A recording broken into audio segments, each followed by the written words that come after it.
This KFAN podcast is sponsored by Builders and Remodelers, exclusive Twin Cities provider of Elements Windows. Get the highest quality windows at unmatchable value. Visit buildersandremodelers.com for more details. My name is Desiree, and I'm a first-generation college student. I'm Zach.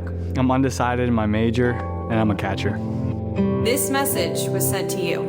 $500 down the toilet along with your performance. You are worthless. Get the hell off the field before you lose me any more money, you sorry This is wrong. I'm more than a bet. Stop harassing college athletes over a bet. Learn more at morethanabet.org. And just in case you missed it, it's the top 5 sports talkers of the day. Now, it's time for Dan Barreiro's Top 5 at 5. Brought to you by Gutter Helmet of Minnesota. Never clean your gutters again. Learn more at gutterhelmetmn.com. 5 o'clock hour, Guardian for Barreiro today. Luigi is in studio for the entire 5. How are you, sir? Very well, thank you. I love when you can come in for the top 5 at 5. Nice to be here with you. It's good. So we'll talk hockey. I want to talk some draft stuff and some free agent stuff with Louie as well in the 5 o'clock hour. You can hit us both on Twitter. You can also hit the Bradshaw and Brian KFAN text line 64686. We can also take talkbacks for Luigi. But I know, Brett, you've been working on the top 5 for hours. So your time to shine. Let's go. Thank you. Well, I'm taking a risk. Top 5 because we're starting with the Wolves, and it could just end. Yeah, it could be the only thing we talk about. But it is the breaking news of the day. It is the A topic. The sale, the $1.5 billion with a B sale of the Timberwolves from Glenn Taylor to Mark Lowry and Alex Rodriguez has gained approval from the NBA. The very long saga seems to be finally over, and there's a new introductory conference for them next month in Vegas for the Summer League. So there they are, your new owners of your Timberwolves. The new era, Luigi. The Glenn Taylor era is officially over. He put out a very nice letter and full-page ad in the newspaper here thanking fans. And I do think it's apropos to remind people that, you know, the old guys sold them. They wanted to go to New Orleans. They needed an owner, and Glenn Taylor said, well, I'll buy it for $84 million. $1.5 billion on that turnaround. Not a bad deal. He wanted it to be better. It could have been better, I think, if he would have waited a little while. But he kept the team here, which as you know, is a big part of this whole deal. Well, first of all, he might have paid $84 million, but he probably put another $500 million over the years for all the losses they had. So sure, that's not his only deposit money down in that team. Yeah, but had he kept it, I'm sure. Not that he needs it, but I'm sure he thought, boy, if I'd have just waited 6 months, the team would have been worth another $1 billion, because that's what that team right now, if they wanted to turn around and sell it, would be getting probably $2.5 billion. And by the way, $2.5 billion is probably low, because you saw the Lakers just went for $10 billion. It's crazy. So you know, where does it stop? But the good part is he kept the team here, and he was always dedicated to keeping the team here, and he saw, you know, you have ups and downs when you own a team, but the fact that you had the opportunity to deliver for the fans here, keep a team here, let people enjoy the team, and go off, and now he goes off and leaves them a real good team. It's quite a tribute to him. Part of the purchase agreement, he gets to keep his 4 courtside seats for free for every game, Wolves and Lynx. He couldn't afford them otherwise. No, he needs to, yeah. Well, like you said, he put $500 million in. Yeah. He gets a suite for every game and 2 reserved parking spots. That's a nice little write-in. So he's going to still be around. That was part of the statement. We'll be in our seats as much as we can. So, which I think that's cool that he wants to stick around. Yeah, well, a lot of the guys that sell teams keep a suite. Yeah. In fact, I know when I was in Dallas doing business and I went to a game one night, Norm Green saw me there and says, come on, you got to come see my suite. He had already sold a team. And he goes there, it was sweet. He's got a suite. And he had a Stanley Cup in there, which he wasn't part of the team when he won a Stanley Cup. Right. But these guys, they want to hang on, and they do get, you know, some of the privileges that they should get. It's a little bit of money to give them a suite and 4 tickets, but those guys just made $1 billion. They can afford to do it, and Glenn deserves it. All right. We'll talk more about the sale probably. Actually, there is a ownership question that I just remembered that I want to talk to you about in the 5 o'clock hour too, but let's keep it rolling with the top 5. Oh, yeah, my question is, when's KG coming to Target Center? That should be Well, there's two things that are going to happen fast. KG's going to be back in the mix somehow. His number's going to be retired probably next season, and we're going to get the new arena plans quick, right? Or at least say, by the way, we want a new arena, and we got to get that. Those two things are probably going to be brought up in that press conference in Vegas. So stock going up for your Timberwolves, stock plummeting, like we talked about with the bikini bottom plunge for your Minnesota Twins, just getting from bad to worse. They're on a new 4-game losing streak now. They lose 11-2 yesterday at Target Field. They do go again today, the fan has learned. Paddock on the mound. His stats are not very good either. 3-6, 4.4 ERA. And 37-41 are your Twins, just continuing to plummet. It feels like just yesterday during the top 5, it might have been a 6 o'clock start. Maybe it was a day game. I looked up at the TV and saw you, Louie, in first row of the Champions Club at Target Field while we were on the air and said, let's call Louie and see if he answers. That.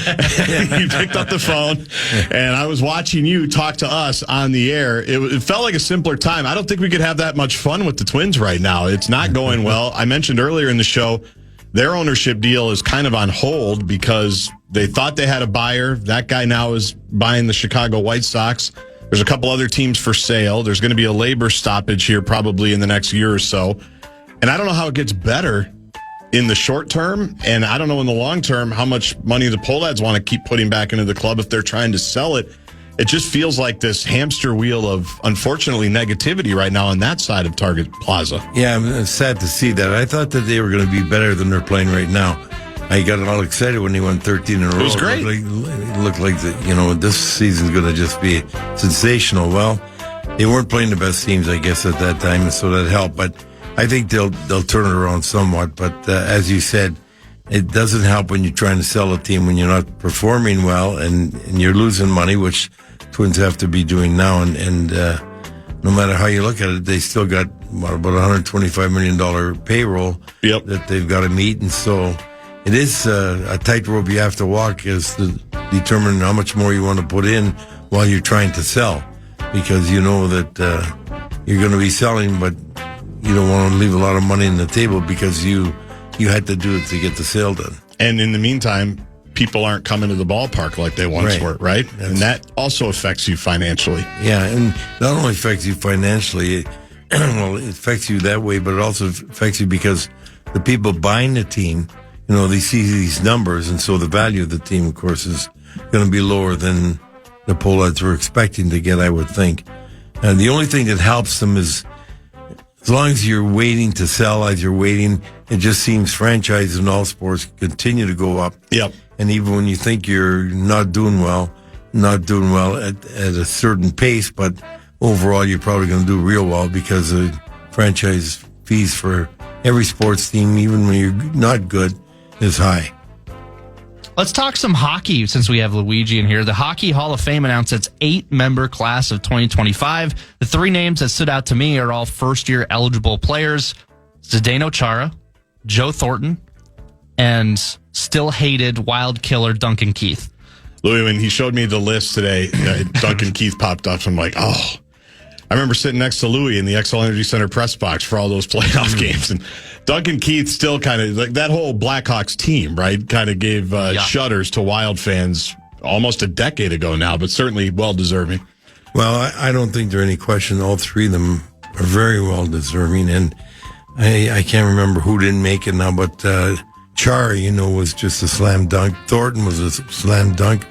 And Dustin Keith, the way he played for the Blackhawks for so long and the championships he brought was no question. He was the motor that drove that car, and I knew that he'd be in there someday eventually, and he was a terrific player for the Blackhawks.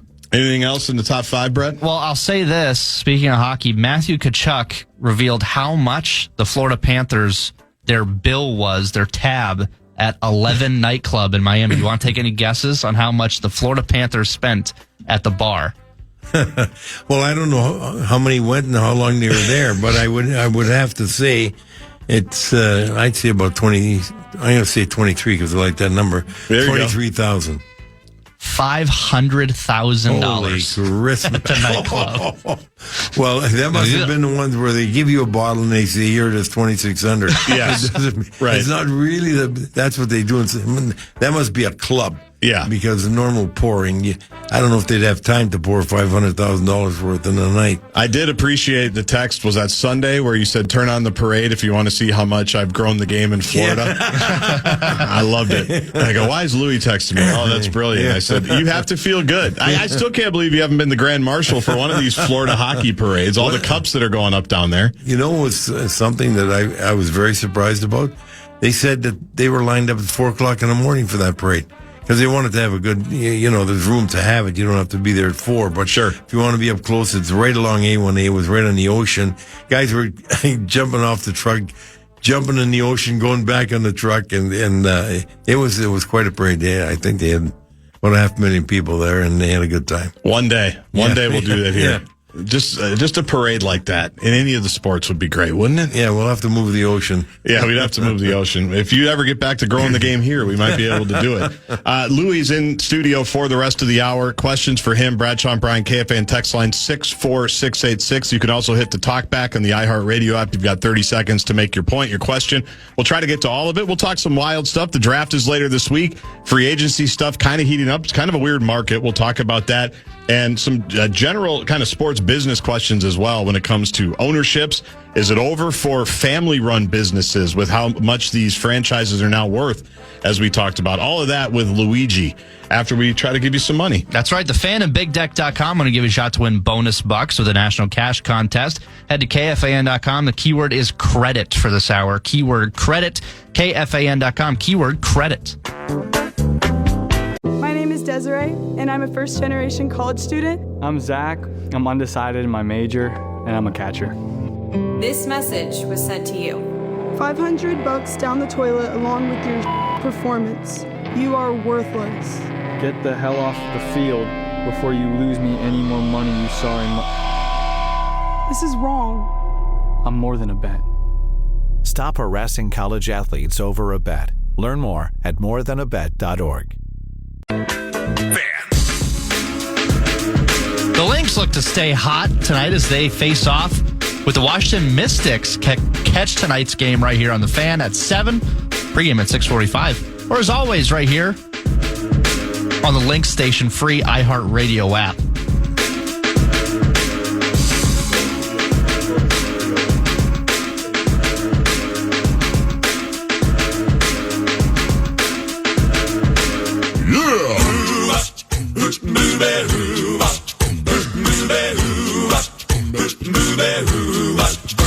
Well, she sneaks around the world from India to Carolina. She's a sticky-fingered filcher from Berlin down to Belize.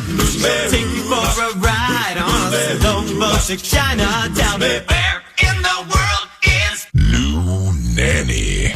He is in studio. He is in town. He is brought to you by Kemp's. Are you familiar with the Top the Tater Days in Farmington, Mr. Kemp's? Not in Farmington. Oh, really? But they got to be good if they're Top the Tater Days. Yeah, Top the Tater Days. Apparently, it's this weekend. Somebody sent that to me and said, tell Luigi Kemp's Top the Tater Days is happening. Well, I know one thing. It's going to be good. It's going to be good. Yeah, it's going to be good. Because we're all outside now. It's time for Top the Tater, as you've told us for months on your commercials. I also hear that it's, I believe it's one of your old teammates and one of your good friends, Tom Reed's birthday today, 79 years old. Can you confirm? I'll have to call up. He looks older. So the person that gave me the heads up there, you're right on brand. Kevin Fallness says, just an FYI for Louis coming on. Today is Tom Reed's 79th birthday. Hearing those two take shots at each other is tremendous theater. And he didn't even let me finish my sentence, and he already took the shot. Well, it was so easy. Yeah, there's easy targets. So happy birthday. I love being around because he makes me look younger. Lakers question for you, because we were talking. You mentioned that they were just sold for $10 billion, or the Buss family has Jeannie has moved a part of her family ownership to a guy out there who's also big into the PWHL, Mr. Walter. Well, he started it. Yeah, big money. He owns the whole league. Right. And so now he owns, he owns a million things. But we were trying to remember on the fly, your Laker experience, your Jerry Buss experience. What about he wanted you to run something, or you wanted to work for you? You were playing golf somewhere with him. Remind us of that story, because Dan and I, shocking, couldn't remember it, but it's an awesome story. Well, when Jerry Buss first bought the Lakers, he then set his sights on the Kings, which I didn't know who Jerry Buss was. I'd seen the transaction. Next thing I know is he buys the Kings. And he bought the Kings, and he came to the board meeting. We had it at the Waldorf Astoria when we took him in as the new team owner, and there's about 60 of us sitting at the table. And during the meeting, he comes up and he taps me on the shoulder. He says, "Can I talk to you for a minute?" I said, "Sure, Mr. Buss. Congratulations." So I walked out, and Jerry Buss always, by then he was divorced, and he always had younger women around him. If you saw the thing on TV, you know what I'm talking about. Yep. And he said, "What would you like to drink?" I said, "I'm okay." He said, "It's 11 o'clock in the morning." He says, "Well, you want some? Have a drink." I said, "Okay, I'll have a scotch and water." He said, "So will I." And he called this girl over, say, "Carol, come over here, Carol." And she comes over. She's only got a halter top on and pedal pushers and sandals. And he gives her a $100 bill. Now, this is a lot of money, because I think had to be around 1981, 82. Okay. And he says, "Keep the change, get a new pair of shoes." He said, so. Oh my gosh. And I said, "What can I do for you?" He says, "I want you to come and take over the Kings." And I said, no, I really don't have any interest. My family and I are from Minnesota now. We love Minnesota. We're not moving. So this went on a little bit, and he did two things that were funny. One, we had a general managers meeting in Phoenix, and this was a couple of years later, 2-3 years later. And when the meeting's over, everybody says, "Where are we going for dinner?" And one of the guys says, "Well, Jerry Buss just opened a new Playboy club here. We can have dinner there." And he said, George McGuire is general manager, "Get us 21 passes." He said, "I can't do that." He said, "Ask Louis, he can get them." So he said, "Louis, get the passes." So I said, "Give me a phone." So I called the stadium, and for Jerry Buss, the Lakers were playing that night. And he was at the stadium, and I said, "Jerry, Lou, Nanne, how you doing?" "Good." I said, "The general managers are having a meeting in Phoenix, and we got to go out to dinner, and we understand you open a new club here. Can you get us 21 passes?" He said, "Sure, I'll leave them in your name." So we went over, and I got 21 passes, and I passed them out to everybody, all their names, and then it come to mine, I had a lifetime pass, a gold one. See, George's, see, I told you. And then after, it had to be before 81 when he bought the team, because that's when my son had the big accident when we were gone to Europe, and he was in Sault Ste. Marie. Our kids, we left him with our parents, and my son Michael had ridden a motorcycle, which I never would let him ride, but he boarded my cousins, and another kid went around a transport truck, didn't see him, hit him, the other kid died. My son had a tragic accident. He lost his leg. He was in a coma 3 weeks, and spleen, etc. But he came out of it, and we were very fortunate, because he had a gorgeous wife he married later, and he's got 4 wonderful kids, and so it ended up good for him that way. But when we took him home from the hospital, he was in London, Ontario Hospital for 3 weeks. It was a big trauma hospital. It's the best one, they say, in North America, and we were in Sault Ste. Marie when the accident happened. So they medevaced him there, and then Bob Shortson has planned for me and the family to come home, and he went to the University Hospital for a couple of weeks, and when he was able to come out, we got home that day, and phone rings, it's Jerry Buss, and Jerry says, "How's your boy doing?" I said, "Good, we just got him home from the hospital, and he's doing really well." He says, "Well, I got an idea." He says, "Send him to me." He said, "I'll put him up in a Playboy mansion for a couple of weeks, and he'll have a real good time." My wife says, "Put that phone down." He's not going to any Playboy mansion. He said, "Is the offer good for me or just my son?" Yeah. A couple of my other kids want to go. Well, and then another time about a year later, I'm there. We're playing a game against the Kings, and they have this press room, and sometimes some of the players' wives come in there eat too. So I'm sitting down with this friend from Sault Ste. Marie, played in the Sioux. His wife was there, and her girlfriend, and in walks Jeannie Buss, and she says to me, "Lou, I got to talk to you." I said, "What about?" She said, "We bought a soccer team." I said, "Oh, good for you." She said, "If you come and work for us, we'll trade for Tino, and you'll have Tino and your daughter here."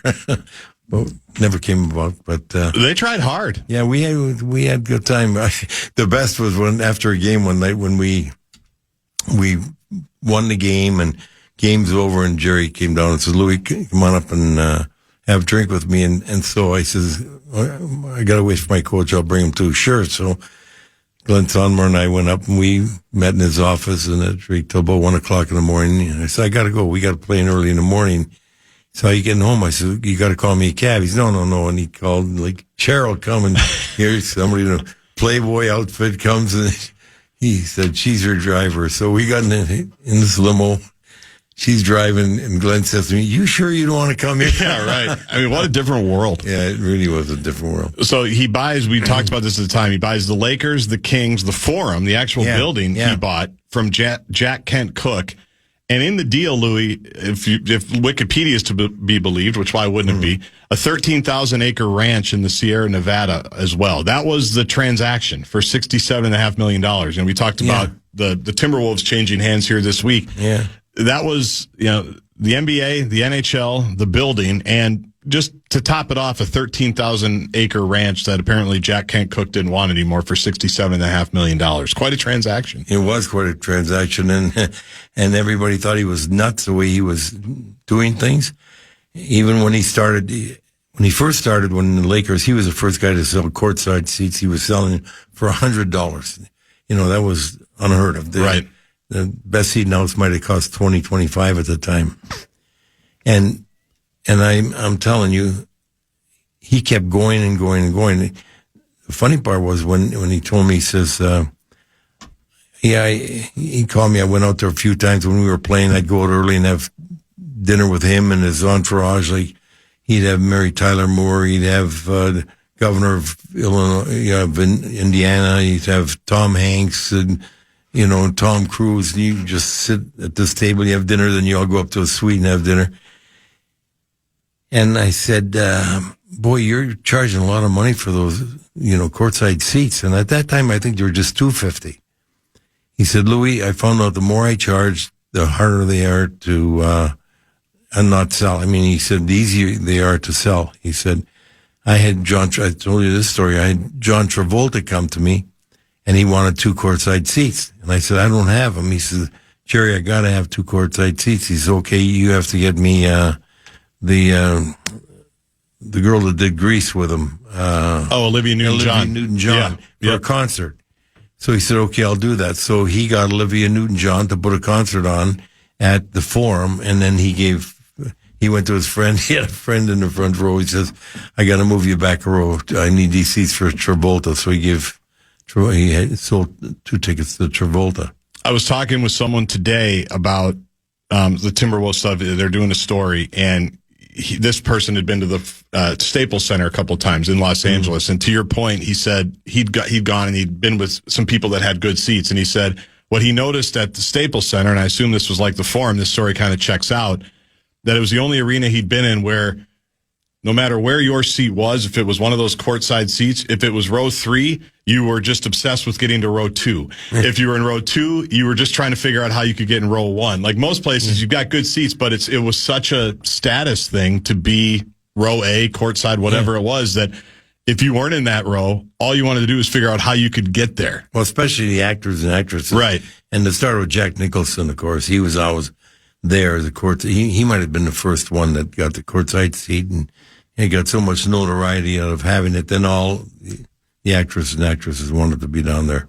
So I read a story off the Lakers sale, and this might be with the poll ads too, dovetailing nicely, that gone are the days where, a family just owned a team, right? Yeah. For a couple of generations, because the money has gone so exponentially crazy that now you've got basically, I don't know if you call them hedge funds or venture capitalist firms or all this private equity that just, there's one group that I think has stakes in like 5 or 6 different NBA teams, and they just kind of fund these things, and they're basically just investments as opposed to, family operations or community asset, so to speak. And you've obviously been in sports for a million years. You've seen the growth of that. Did you ever think it was going to go from a guy like Jerry just making a deal and just kind of running it on his own with his family, and I'm sure some minority partners, to what it is now, where $10 billion for the Lakers and nobody really blinks? Well, you know what's surprising about it? Back years ago, you couldn't own two sports teams. Right. And you certainly couldn't own two sports teams in the same league. And it started when they couldn't, in hockey years and years ago, the Norris family owned both the Rangers and, they owned the Blackhawks and the Red Wings, but they also owned or ran the building in Madison Square Garden, so they put all the fights in there. And that thing got dissipated. Eventually the Norris was sold to Wirtz. They got the Blackhawks. Norris had the Red Wings. Well, hockey would never let, you own two teams in the same league, and then you couldn't even own two teams in sports because they thought it somehow could affect you. And the other leagues followed suit with that. And it's just a recent thing. I want to say 10, 15 years when you've seen people with a share in one team, right? Have a share in another team. Most of the time, when you have a share in one team, you go to another team, you're going to buy the other team and you get out of that one team and you become the owner of the new team. But now, as you said, with hedge fund ownership getting involved in some of this, I don't know how you couldn't consider it like being one and the same person, even though it's a lot of people. But right. I can't believe the money that's coming. I remember when the North Stars came here, and I wouldn't sign because I want to play with the Olympic team. I bought season tickets. Yep. And my season tickets, and I got really good seats. They gave me first row above the concourse there because you'd walk in at that level. Yep. Center ice and $2.50 each ticket. So I used to do the radio, the TV show after the game, the scoreboard show, and I was a season ticket holder. And at the end of the year, then I signed, and when I came back from the Olympics and played, and I kept my seats for a while, and then afterwards, then they give you two seats when you're playing too. So sure, you get free seats unless you want to buy more. You can always do that. And then I saw the prices go up, and I remember back in the 80s when I want to say $20 or $25, and I thought, who's going to pay this kind of money for a ticket? Crazy, right? And now, that's for a beer. Yeah, not even that. Yeah. And it's unfortunate, and I say it again, because the more the ticket prices go up, that means the fans are paying more. Yeah, the owners are going to make more, and the players are going to make more. But do you think that both those groups would be happier if they didn't make as much, but they still had the tickets lower, where fans could afford it for a family? But it's really hard. Somehow, some way, they still find a way to sell these tickets for these enormous prices. Look what the Timberwolves were charging for courtside seats in the second round. Right. It blows my mind. A couple of quick texts here. Just got back into the car here. Halter top and $100 bill. What is happening? If Louis writes another book, the title should be "My Stories Are Better Than Yours." Truly, what a life. I do want to talk. You mentioned before we pause, and we'll get to some wild stuff in our second segment. The Timberwolves did not trade for Kevin Durant. He's going to Houston. It sounds like they really wanted him. And even last week, national people and Johnny Athletic and people that cover it all the time were locked in on the Wolves, put out an offer. Phoenix liked the offer, and then they find out that Kevin Durant's not too keen about coming to Minnesota, and pretty much all bets are off. He goes to Houston. Did you have to deal with that much when you were signing a player, drafting a player, trading for a player, worrying about, well, if I bring this player in, does he want to play here? Does he want to be here? Does he want to live in Minnesota? Does he like the team? Does he like the role? It was obviously a different time, but I do think it's interesting that the Wolves were really in on this thing until it was obvious Kevin Durant didn't want to come here, and then they said, well, we're not going to mess with it. Well, I think sports in general changed years ago because we didn't have that problem before because there was no free agency. Sure. And when you have no free agency, you want to play, you want to make this money, you play here. Right. Otherwise you can go. And many times you'd make the athletes sit until they agree to come and play. And I always had a different feeling about that, though. I would have the guy come and play, but if anybody ever, there was never a player that walked in my office that says I want to be traded that I didn't trade, and because I'm funny that way, it's probably not the best way to be, and if I was to counsel a general manager, I would tell him don't be that way, but I couldn't handle it. I wanted to play here more than any other place. In fact, that's why they traded me. I made $10,000 more if I was traded or even sent to the minors than I was here because I just wanted to play here. And I'm like that even work. And you don't want to be here, then I don't want you here. Right. Just keep your mouth shut so it doesn't affect my ability to trade you at the highest rate that I can get for you, but you're not going to be here. I've had funny stories after I trade them. They say, well, I don't want to go to Quebec. I said, well, you don't tell me where to go. You tell that guy you don't want to play there. It's not my problem. You don't want to play here. I'm trading you. I said, I sentence you to Winnipeg. That's right. Yeah, that kind of fun. But I didn't have that problem that they have now, and so I didn't have to deal with it. And I imagine right now with the kind of freedom that they have, the kind of money they made, and I wasn't the only one. My teammates didn't want to get traded. Right. We wanted to stay together. We never wanted to get traded. And when a guy got traded from our team, we really felt bad about it. It was like you lost, your parent or something. It was a tough thing to deal with. Did it happen? I mean, how often did players ask for trades that you remember say, I don't want to play here anymore? Oh, I've probably tried about 6 or 7 I can name you. Yeah. Yeah. Brad Maxwell was one. Bobby Smith was one. Yep. Al McAdam was one. Ron Zanussi was one. I'm forgetting a couple others, but and I liked your point. You hit on it where you say, that's fine. We can figure this out, but you don't need to be calling Dan Barreiro at the Star Tribune and saying, I want to trade because that's what happened with Durant. Basically, people were wondering, people were saying, wow, the Suns didn't get very much for him, for a player of his vintage. And well, it's because he basically said the whole time, well, I'm not going to this team. I'm not going to that team. And everybody knew it. Yeah. So Houston's not going to give player X, Y, and Z up if they know you only want to come here. Yeah. Like they're in the pole position, right? Exactly. And definitely is going to hurt the negotiating part of it. But, you got to do what you have to do. And nowadays, they're so public about it. And especially in basketball, they're really unique in the fact that they almost put a team together, the other players on the team. Yeah. They say, you got to come here. Okay, we got this core of 3 guys. They name who they want. That's what the Lakers did. That's what Miami did back when with Dwayne Wade when they won the championship. Yep. And these guys are stars and they're powerful enough and influential enough to affect some top players to move with them. Last text before we pause from Todd. Can we get Louis to do a podcast where he just tells all of his stories? No, because that's what this show is for.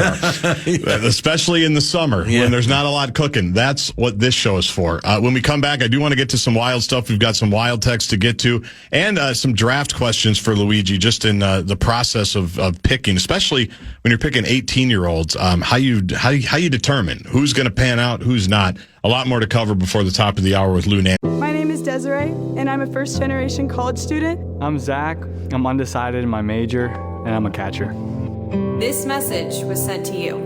$500 down the toilet along with your performance. You are worthless. Get the hell off the field before you lose me any more money you saw in This is wrong. I'm more than a bet. Stop harassing college athletes over a bet. Learn more at morethanabet.org. Brought to you by KFAN. Elevate your 4th this year with $100 to Fireworks Forever. You can check out our contest page for your chance to win a $100 Fireworks Forever gift card to stock up for the 4th. KFAN.com, keyword contest. Enter today. Here's a text, Luigi, to the Bradshaw and Bryan KFAN text line 64686. Do you see the Panthers with a 3-peat next year? Let's get the Lou Nanne power rankings for 2025, 2026 right out of the gate. Well, I think they're going to be there. They've got a real good chance to do it because Bennett's already said he's coming back. I was going to ask you about Bennett because he's a free agent. He's a free agent, and he already announced at one of their parties. I saw it that he's coming back. He says, no way I'm leaving. And everywhere you look, Marchand is now, and he says he's having the time of his life. So I wouldn't doubt if he came back. Right. Because I can't see somebody says, well, he'll get $8 million for 4 years. He's 37 years old. I don't think he'll get $8 million for 4 years. Right. Because he can't do what he has to do to earn $8 million on another team. He can fit in where he is with a nice sum and play 2-3 years with these guys. So I expect he'll be back too. And Nate Smith, Nate Schmidt went there. Yep. He went there for $800,000. I don't know if you know the story. I knew the contract, yeah. But he turned down $1.8 million. Right. So he turned down $1.8 million to go for $800,000 to have a chance to win. And he had played for Paul Maurice in Winnipeg, and he played very well for him. And Nate went there, and he's the guy that could leave because he's going to get a big contract. He was tremendous. Yep. Tremendous in the playoffs for them. But I saw him in that party on Sunday too, and it doesn't look like he's going to be enticed to go anywhere else. No, it's really a lot of money. So don't mess with happiness sometimes too, right? Especially when you get advanced in your career. Yeah, and everybody wants to make more money, of course. But they look like. I'm guessing with his contract, when that check came at that party, he said, "Hey guys, I turned down 1.8. My card's not going into this bill. Yeah, that's right. Someone else is picking this up." Can you imagine that? Yeah, the owner probably picked it up. I would hope. Viola, he had a Kentucky Derby winner himself. 3 years ago, 4 years ago. Yeah, and he's in financial business, and he has this trading type device that he makes a gazillion dollars. So he could spend the $500,000 without even he spent it. He probably didn't even notice it. Yeah. We got more texts to get to, and I have a couple draft questions. But as I'm trying to figure out what the Wild are going to do, you just mentioned a free agent or two that are probably not going to be available. The more it seems, Louis, if the Wild are going to do anything this offseason, it's probably more likely trade market at this point, or do you see them trying to do something and trying to get splashy here in the next few weeks? I know. I think they're going to have to make a deal. I don't think that there are that many free agents coming out, right, that are going to make as big a difference for them in the kind of salary area they want to spend. And they might have to. I really expect Rossi to be traded. I don't know what for. And then you got to say, I'm giving up a 60-point guy. You better be getting one back. But he's their best trade chip right now that I could see that they would part with, because you're not going to part with the nucleus of the group. And you got to do something to show Kaprizov that you mean business, and you got to try and get back there. Yeah, and reading about potential deals and things, the Wild are going to want a player back for him, right? I mean, this can't be a situation where we'll do a couple of picks and we'll do all of this. It's got to be hockey for hockey. Well, you take a look at the Panthers. I think it was 3 draft picks they had in the team. So they built their team through trades and through free agent signings. So the Wild, they've got only 4 picks. They don't have a first round pick. So you're not going to expect that they're going to get help in the draft this year for this year coming. And they do have a good player. I think Yurov's going to be a good centerman that they got coming from Russia. And Ogren, whether he makes it or they trade him, he's the other guy that they could trade. But Jurasik, the defenseman, they gave up a few draft picks for him. He better be good, and he better be able to make it pretty soon. So you got to make a couple changes there. They got an excellent pick. Bium is going to be a terrific player. So that's another big addition. So they got to get I'd like to see him get a second line center. I'd like to see him get another winger or 2. If they could get 3 free agents in that team, I think that'd be a great move for them and for Kaprizov looking to re-sign, because they got to get him re-signed right away. What's the number going to be for him? Well, I said if it was me, I'd just give him the building and rent it back. The building now, or the building when they do the upgrades? The building right now. No, they really. I think if I was his agent, I'm not being smart, but if I could get $18 million, right? So they might not. Everybody's saying he's going to get 16. Well, the agent's doing a poor job, because if he wants 17, they'll sign him right in the contract tomorrow. They know they have no choice. And McDavid's going to get 18, I think, and if his contract's up, and I don't think there's any question he gets 16. Right. But he should be getting, if I was his agent, he'd be getting 18. In our final couple of minutes, the draft is this Friday and Saturday. And I'm always amazed by, the hockey draft and obviously the baseball draft, because you're drafting, 18-year-olds, basically, right? And obviously, there's some older kids that get drafted, but 18 is the limit. And I'm curious how you guys figured it out, or the projecting when a player is that young. And obviously, they're old-ish, but you're projecting in a lot of ways how they're going to be. There's some that we know are slam dunks, and there's no question. But when you were doing the job and you were trying to figure out, okay, as you're scouting these kids, it's probably 15, 16, 17-year-olds, I would imagine, before they're draft eligible, that the stuff I'm seeing when they're teenagers is going to translate when they have to play the grown men and the adults in 4 or 5 years. Well, there's a lot of things to it. And our guys, would watch these guys, especially if they were going to be a top 3 round pick. Our guys would we'd want them to go watch them 4 or 5 times at least each, And then the top first round when they put together their list, and they gave me the list, here's the list of the players, I say everybody got to cross over and see the first round guys that are listed here to compare what you see in your district too. But one of the other really difficult things is, you have to project how they're going to develop, how their skills are going to transcend as they move forward. But you also got to, you try and determine how big are they going to get, how strong are they going to get. Some really surprise you how big they get. Some surprise you they don't grow, and that's a big difference. And the brain, how well they can adapt, how quickly they can adapt. But you start with skating too. You got to be able to skate in this game, or you can't play. You can't just mail it. And the game is so fast. You start right away. You better be a good skater to start with.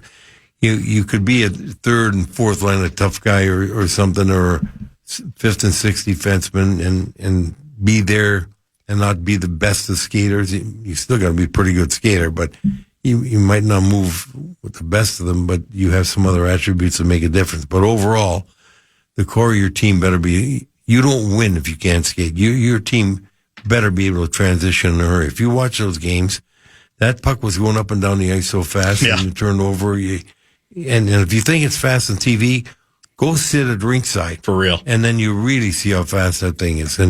And you start with speed and brains. You got to be able to know this, be smart enough about the game, and you got to be able to skate. I used to say, I had a cousin, he was so fast, but unfortunately, if they opened the end of the rink, he'd skate right to the steel plant. He wasn't very smart with his talents, but you start with brains and speed. So Mike Madonna was 18 years and 4 days when you drafted him number 1 in 1988. More story time. What do you remember about the scouting process for him? Well, my guys came back and said they're 2 great players, and there was Mike Madonna and Trevor Linden that we got ranked 1 and 2. So I said, well, I always want to go see who they have ranked at the top of their list. I went out to Prince Albert in Saskatchewan, and I saw this kid. I was just awestruck. I couldn't believe it. And he did have his hair flying and great hair, jersey going. Still has great hair. And that's when I came back, and Gordon gunned one of our owners was in the following week. He said, "What's going on?" I said, "Gordon, I got to tell you, I saw a franchise player." He says, "Who?" I says, "Mike Madonna." He says, "What do you think?" I said, "Well, we're in last place right now. We're 6 points out of playoff position. I could make a deal and try and make the playoffs. It's February. But if I don't make a deal, we're going to be last, and you're getting Madonna." And he said, "What are you going to do?" I said, "No, what I'm going to do, what do you want me to do? I work for you." I said, "I could take the heat. I've already said I'm quitting. I'm out of here in June. I don't care about us being last, except for the fact that I want that player." And he said, "Do what you think you should do for me." I said, "Well, then you're getting Madonna." And so we had the meetings. I think I told you this. We had the meetings, the scouting meetings at the end of the season in May in Traverse City, Michigan. We were at the Grand Cypress Hotel, and Lully and Gordon both came in, and George Gunn came in, and we brought in both Modano and Linden because they're both good. Linden's a great player too. And on the way back, Gordon says, "Well, I'm going home." He says, "Modano lives in Detroit. I could drop him off there, and Trevor, he's catching it nonstop from Detroit to Vancouver. I can drop them both off." So they take him. They drop both kids off. The next day, Gordon called me and he said, "I got to tell you, Luli really loves Trevor Linden. He was just so nice. Or she's just mesmerized by him." and he said, "What are you going to do?" I said, "Well, I'm going to do what makes Luli unhappy because I'm taking Modano." So we're very fortunate that he turned out well. He's a Hall of Fame player, but he was so special to watch. They didn't have him here for a long time because the team moved. Right. But he had the kind of career that you dream about, and he just had everything to be a franchise player. So he was that for Dallas too. Dallas thanks you. Yeah, the Stars sure. thank you. Yeah. But also, I mean, I'm 43 years old. The 91 Cup run is one of my first sports memories, right? And so even though I wasn't a hockey player, I'm the only person that grew up in Edina that can't skate, as I've told you a million times. Like, he made an impact on us, even in his short time here. Yeah. That little 4-year-ish run before they go to Dallas. Or even now, I just mentioned him. He still has good hair at his age now. His hair still looks good. Like if you being in the Mighty Ducks movie, something as stupid as that. Like it's incredible. Well, thanks for telling the stories as always. You're welcome. You've got a new book if you have time to write it. No, I've written 2 books is enough. All right, that's plenty. Well, we'll have you on to plug the next one. Enjoy the cabin, enjoy the family, and I'm off next week. I don't know what we've got going on next week, but I know we'll probably want to catch up because once July 1 hits and we'll have the draft and things will start heating up, and before you know it, it's hockey season again. Sounds good. Nice Talk to you in a few weeks. Thanks. Lou Nanne, brought to you by Kemp's. Could listen to Mike Modano stories all day. My name is Desiree, and I'm a first-generation college student. I'm Zach. I'm undecided in my major, and I'm a catcher. This message was sent to you. $500 down the toilet along with your performance. You are worthless. Get the hell off the field before you lose me any more money you saw in This is wrong. I'm more than a bet. Stop harassing college athletes over a bet. Learn more at morethanabet.org. Tell you Check out our contest page to see how you could win a pair of passes to an advanced screening of Jurassic World Rebirth starring Scarlett Johansson and Jonathan Bailey in theaters July 2nd. KFAN.com keyword contest. Enter today.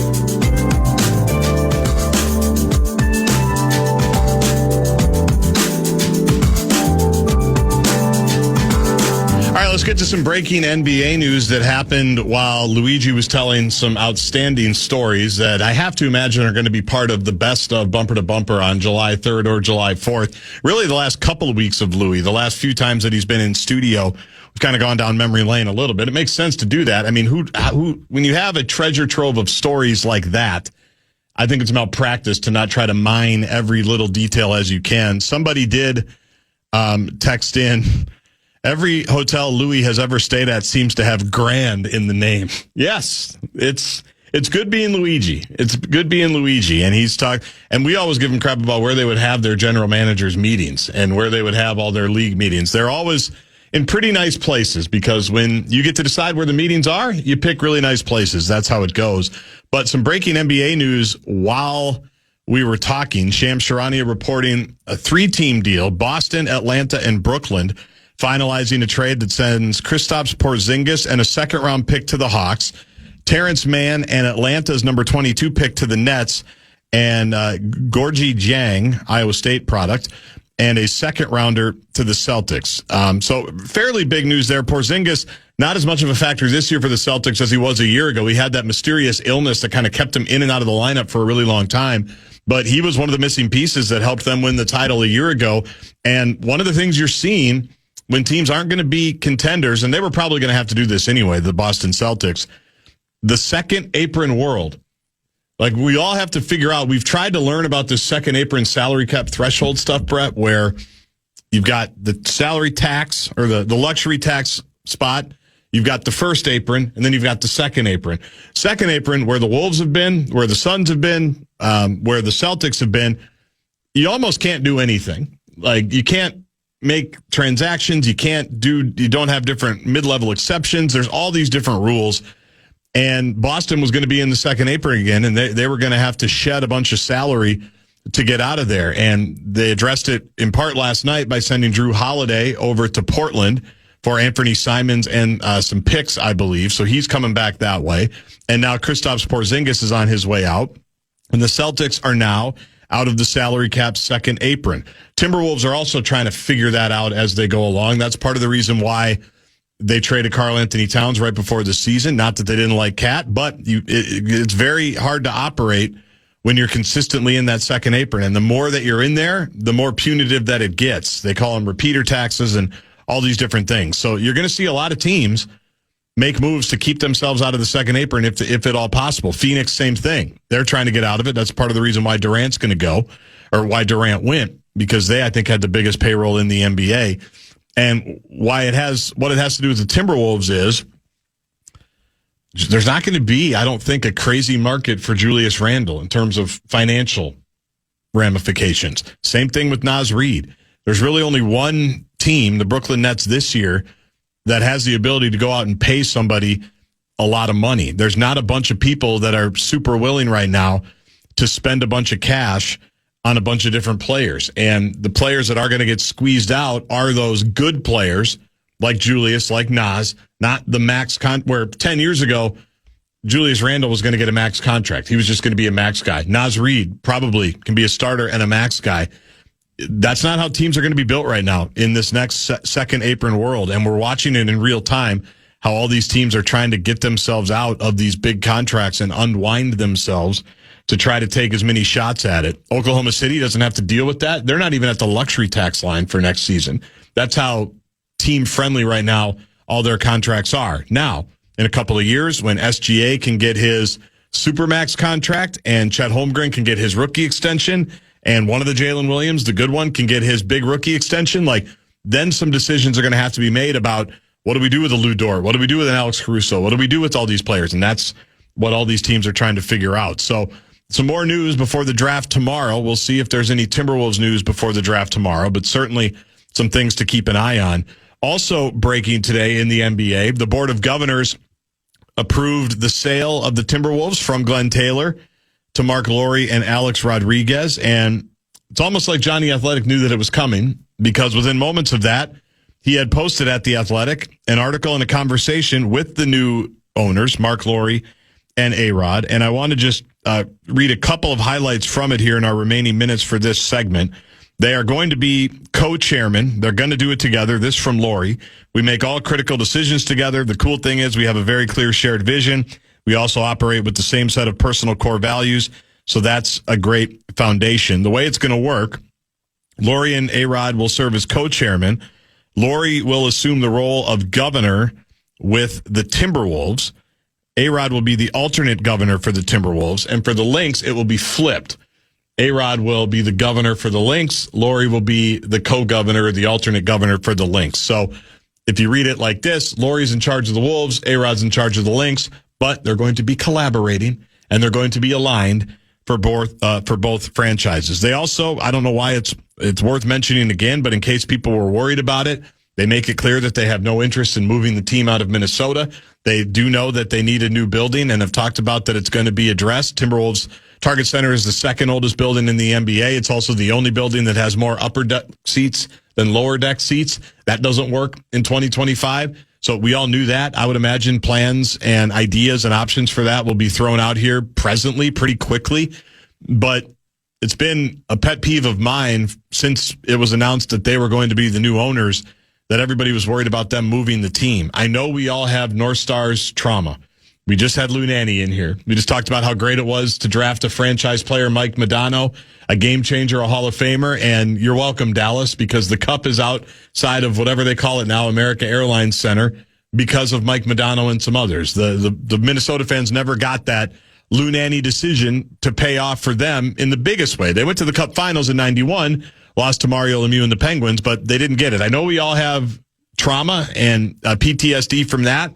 But in no world were the Timberwolves going to move from Minnesota. It's just not happening in 2025. And I think it's just worth mentioning again that the league wants to expand. They don't want to take teams out of markets anymore. And they're certainly not going to take a team out of a market where it's worked, where the market supports it. People show up, even through lean years. People are there. So if anybody needed any further resolution or to feel better about it, they did say, we don't want to move it. That's not what we're about. Lori mentioning something, very flowery quote about he's a startup guy. When you're a startup guy, you're not in it for the money as much as you are the mission. Says mercenaries are for the money. If we move the team, that makes us mercenaries, and that's not who I think we are. I'm paraphrasing, but that's what he said. But the other thing that I do think is worth mentioning, and I got to scroll down here because it's an athletic story, so it means it's lengthy. Got to keep going. Got to keep scrolling. Read the room. Tim Conley. Wouldn't trade these three for anyone. I don't know who that was about. Where is it? They've got some link stuff. Where is it? Man, this is bad. Basically, what Mark Lowry says is we will not be involved in basketball decisions. We hired Tim Conley for a reason. We're not going to be meddling owners. We're not going to suffer from new owner syndrome. We'll worry about the business side. We will let Tim cook, was one of the direct quotes. We will let Tim Conley cook with what he has to do there. So that's the breaking NBA news of the day. We'll come back, wrap up the show, tell you what's coming up tomorrow as well as the rest of the week, and I'll see if there's any other interesting nuggets from this lengthy Johnny Athletics story with the new Timberwolves owners, Mark Lowry and Alex. My name is Desiree, and I'm a first-generation college student. I'm Zach. I'm undecided in my major, and I'm a catcher. This message was sent to you. $500 down the toilet along with your performance. You are worthless. Get the hell off the field before you lose me any more money you saw in This is wrong. I'm more than a bet. Stop harassing college athletes over a bet. Learn more at morethanabet.org. It's Rodriguez. It's the Bumper to Bumper Show Wrap. Brought to you by American Pressure, commercial-grade pressure washer since 1975. Guardsy in for Dan today. It was a big in-studio day. Had fun bringing in a bunch of friends. Nanne joined in the 5 o'clock hour. Great stuff, great stories from Luigi. That will be podcastable after the show. We talked about his run-ins with the late, great Jerry Buss with the news that the Lakers, his daughter Jeannie, was selling her controlling interest in the Lakers for a valuation of $10 billion. Had Louis remind us of the days when he knew the original owner of the Los Angeles Lakers, well, at least of the Buss family, the patriarch Jerry, and some great stories there, some even better stories off the air that he could have told on the air, but we just ran out of time. So that was great stuff. Talked about drafting, talked about having players that don't want to be there in relation to the Kevin Durant situation and what you do with that. As a general manager, Louis, always good. Good to see him in studio. My pair of spare buddies, Ryan Burns and Chip Scoggins, joined me in studio in the 4 o'clock hour. Talk about the big Gopher football recruiting news that they've had lately. Talked about some college football stuff in general. That hour went by very quickly with those two. I appreciate them coming in. Another big-time in-state recruit is announcing his decision apparently tomorrow. An hour ago, Pierce Peterson, 2026. His two finalists are Minnesota and Penn State. I believe he just visited Penn State over the weekend. There were some that thought he may commit there over the weekend like a lot of players do. He did not. He is announcing his decision tomorrow. So we may have more breaking news during the Top 5 at 5 tomorrow, Brett, to talk about. We may have more emergency Burnsy. Who knows? I'm not exactly sure, but more Gopher football news one way or the other tomorrow. And then it was a Todd Tuesday in the first hour of the show. Meat Sauce Paul Lambert joined. Talked a lot of Twins early. Let him go on a couple of Twins-related rants. Talked a lot of Wolves with him as well. Get his reaction to the Kevin Durant stuff. Get his thoughts on the draft tomorrow. All of that, all of it podcastable on the Barreiro channel of your iHeartRadio app. Tomorrow's Wednesday. Confirmed we have Pat Kessler in studio. We'll have some other things as well. Probably some draft-related stuff with the NBA draft starting tomorrow night with the first round. Then I'm off on Thursday and back together on Friday. Russo Radio will fill in on Thursday for Dan and me. Here's the quote, and it's actually from Alex Rodriguez. Now that we know that they are officially going to be the owners, the transaction should wrap up by the end of the week. They've got like $950 million in an escrow account. They're going to hand it over to Glenn Taylor, buy him out, buy all his minority partners out, and then Lori, A-Rod, Michael Bloomberg, and others will own the Minnesota Timberwolves. Here's the A-Rod statement. Let's make it very clear. Mark and I are not making basketball decisions. What we've learned through some of the best governors throughout sports, they spend most of their time in the front end hiring the right people. We give them guidelines, we give them budgets, and then Tim can cook. Then we stay out of his way. That's also really important. Speaking of Tim Conley, a lot of people wondering, they even asked him at his end of the season press conference, you have an opt-out. You negotiated into your contract. You can leave. Your contract has expired. That was addressed in this piece. And now I'm going to have to scroll through one more time. Here we go. Alex Rodriguez on Conley's contract. It's up. Here's what Johnny writes. He said earlier in the offseason he wasn't going anywhere. Team sources says turned down overtures from other teams looking to poach him. A new deal is expected sometime this summer. The A-Rod statement, or quote, we don't have anything to announce yet, but I can just tell you we're at a really good place. So some good nuggets from Johnny Athletic on the new Timberwolves owners. Quick text on whether they want to move the team or keep the team here, which they're not going to move the team. They want a new arena. They're going to build a new arena at some point. 218 guy, when Minnesotans stick to their guns and tells them we are not funding any of your new stadium since you just made $2 billion over the time it took the sale to close, then they will want to move them. That's from Scott. It's a topic we're going to talk about tomorrow. Gone are the days, I think, that teams can hold communities hostage for public funding for stadiums. I don't think that's going to be a thing anymore. There's been a lot of journalism about that and reporting about that. I don't think that's going to be a thing anymore because of what he brings up. The valuations have gone so crazy for these franchises. There's not a big public appetite to fund stadiums. And even though I've been a big fund stadium guy over the years, I think I'm in the same place that Scott is. I don't think we should be doing that for him anymore. So we're going to talk about that. And I don't think they're going to expect it either. All of that coming up on tomorrow's show. Great work, Brett Blakemore. Thank you. Thanks for hanging in today. We'll see you tomorrow. Have an elite Tuesday, everybody. Fan on Demand on the Air is coming up next. Don't forget Lynx basketball later. My name is Desiree, and I'm a first-generation college student. I'm Zach. I'm undecided in my major, and I'm a catcher. This message was sent to you. $500 down the toilet along with your performance. You are worthless. Get the hell off the field before you lose me any more money you saw in This is wrong. I'm more than a bet. Stop harassing college athletes over a bet. Learn more at morethanabet.org.